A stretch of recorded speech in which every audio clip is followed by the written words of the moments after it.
Es muy posible que muchos de nosotros hayamos convivido muy cerca de Jesús y sin embargo muchas veces no le hemos comprendido. No hemos comprendido su palabra, no hemos comprendido los acontecimientos de nuestra vida, no hemos comprendido a Dios. Nos ocurre como los apóstoles estaban cerca de Él, le acompañaban, iban de un lugar para otro. En el Evangelio de hoy van en su misma barca. Se puede estar tan cerca de una persona, pero en el fondo no conocerla, no comprenderla. Y a Jesús le duele en el Evangelio de esta mañana no ser comprendido. De hecho, exasperado, por usar la palabra del Evangelio de ayer, Jesús exasperado le dice, pero tan torpes sois, pero ¿cuántas veces os tengo que explicar las mismas cosas?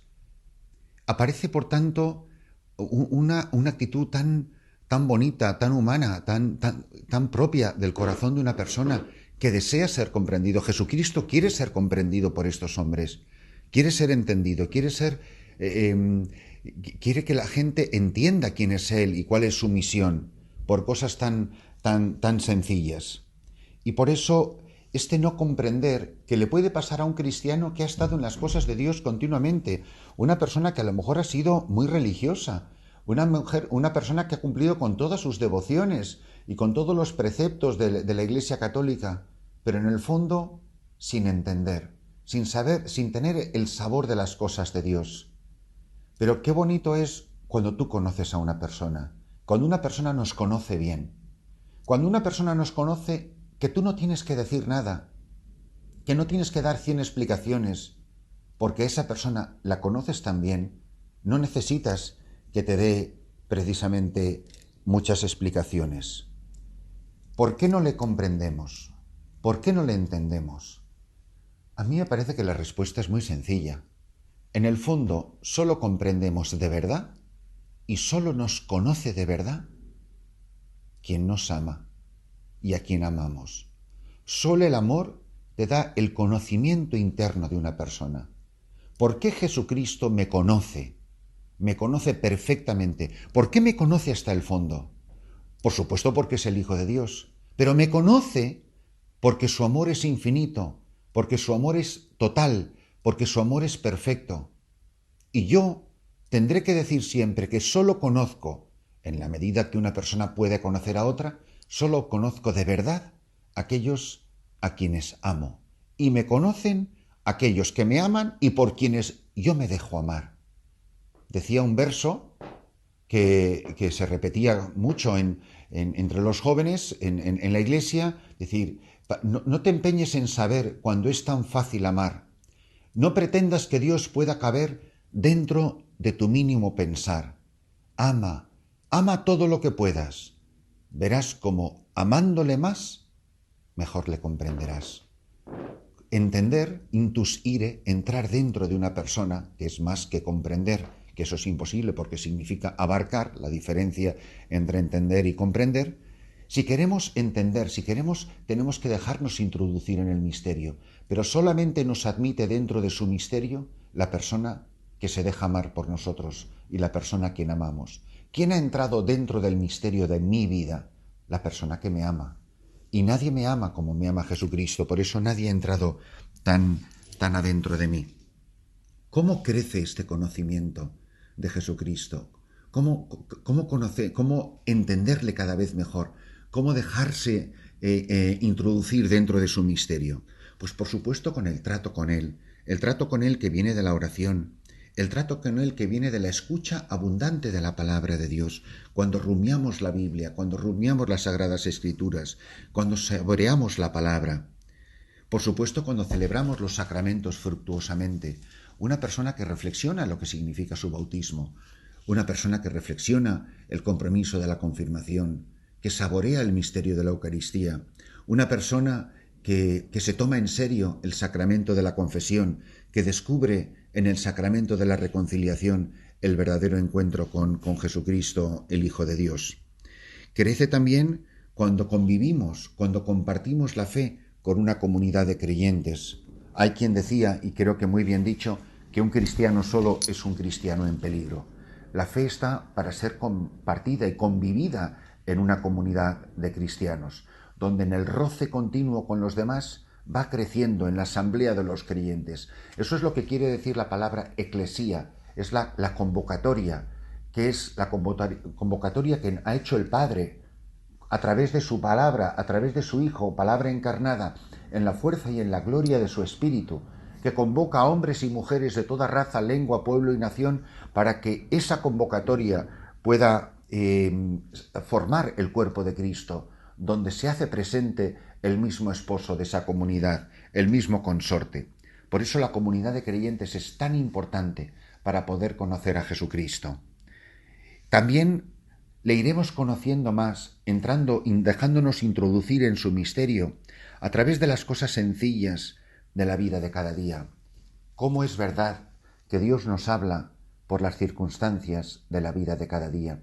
En esos pequeños acontecimientos de familia, en esas pequeñas conversaciones, en un coche, en un autobús, en un avión, en las personas con las que diariamente tratamos.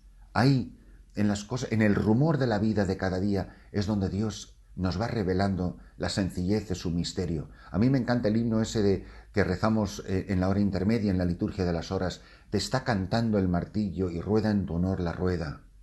En el rumor, en el humo, en la fábrica, en la ciudad, en la oficina, en la escuela, en el hogar, ahí es donde en las cosas sencillas de cada día uno va saboreando el misterio de Dios. Por eso, puesto que esas circunstancias sencillas, pequeñas, anónimas, aparentemente irrelevantes de la vida de cada día, son tan personales, son tan únicas, las que me ocurren a mí, no te ocurren a ti, ni le ocurren al otro. Ahí el rostro que Dios me está revelando de sí mismo y el conocimiento interno de su vida, de su corazón, de su pensamiento, es único y repetible el que yo tengo, el que tenemos cada uno de nosotros. Y qué verdad es que a Jesucristo se le conoce particularmente bien en el sufrimiento, en una contradicción, en las humillaciones, en los reveses de la vida, en los desengaños, en las tristezas. Muchas veces la compañía del Cristo que encontramos no es precisamente en las situaciones bullangueras o de risa fácil. Muchas veces el sufrimiento, como bien decía Paul Claudel, el gran filósofo francés converso, el sufrimiento es cómplice de Dios. Y los sufrimientos, lo sabéis muy bien vosotros, como lo sé yo, los sufrimientos de cada uno son únicos e irrepetibles. Dios ha diseñado mi sufrimiento para que yo le pueda conocer a Él. Es un lenguaje, y es un lenguaje, por supuesto, a veces difícil de aceptar, difícil de rendirnos. No te entiendo, Señor, no sé lo que me quieres decir, pero sé que en este dolor, en esta secreta pena, tú estás presente en mi vida. Jesucristo está presente en el misterio de la cruz y nos revela su interioridad. Mirar al crucificado, contemplar la pasión de Cristo, mirándote ahí alzado en la cruz, suspendido entre el cielo y la tierra, abrazando a todo el cosmos con los brazos extendidos, te voy conociendo mejor, te voy entendiendo mejor. A Jesucristo se le conoce conociendo a su madre, conociendo a la Virgen María, dejándonos criar por ella, a sus pechos criados, en su corazón inmaculado, vamos conociendo a su Hijo. Y en la vida de los santos, que son los verdaderos amigos del Señor, ellos nos ayudan a conocer a Jesús. Descubriendo la relación que ellos tenían con Cristo, se nos va aclarando la fisionomía de quién es el Señor. Este Jesús que hoy se queja en el Evangelio, donde dice: pero ¿por qué comentáis que no tenéis pan? ¿No acabáis de entender? Tan torpes sois. ¿Para qué os sirven los ojos si no veis y los oídos si no oís? A Jesucristo se le va conociendo cada vez más en la cercanía con Él, en la compañía suya.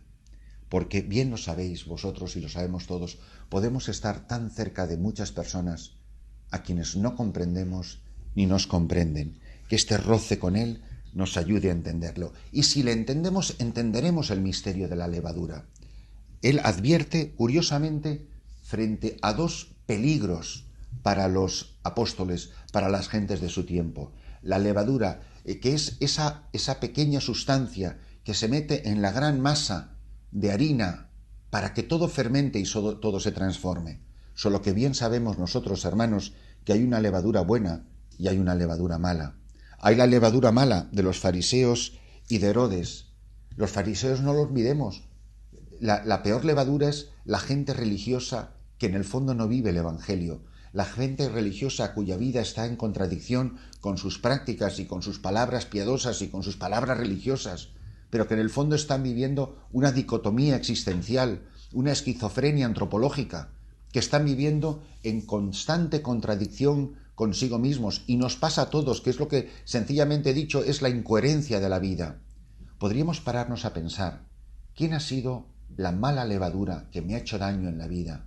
Las malas compañías, un mal amigo, una situación de pecado, cuando me he dejado llevar por la corrupción, cuando he sido cómplice del pecado de los demás, cuando otros me han inducido al pecado y lo han justificado de mil maneras, cuando vivo en una sociedad corrompida, una sociedad viciosa, una sociedad que está arrodillada frente al dinero o frente al poder, y que todo eso lo mezcla con religiosidad, como hacían los fariseos o como hacía Herodes.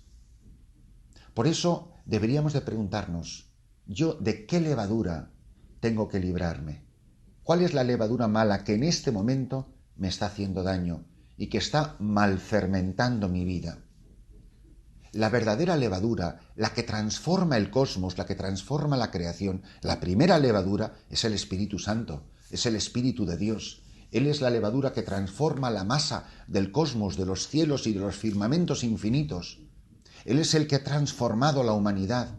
Él es el Espíritu que sobrevolaba sobre la creación, como dice el libro del Génesis, el Espíritu de Dios, el Espíritu de la vida, el Espíritu que a la materia le infunde vida.